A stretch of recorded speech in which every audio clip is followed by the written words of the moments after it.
I am the tofu golem. Please enjoy the video. In this video, I will show you how to make delicious cheese flan at home using an easy method.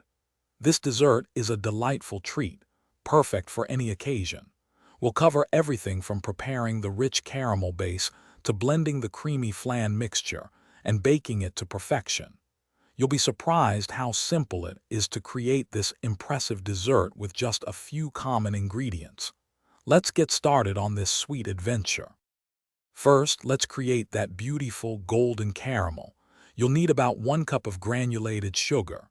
Place it in a saucepan over medium heat, stirring continuously until it completely melts and turns a lovely amber color. Be careful, as it gets very hot.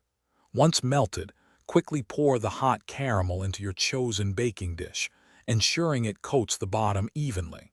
This forms the delicious base for our flan. Now for the creamy flan mixture.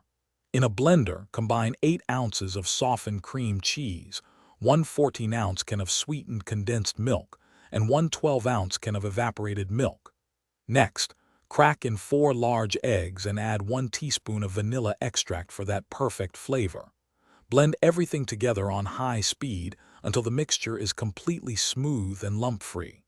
This ensures a silky smooth texture for your finished flan. It's time to bake our delicious flan.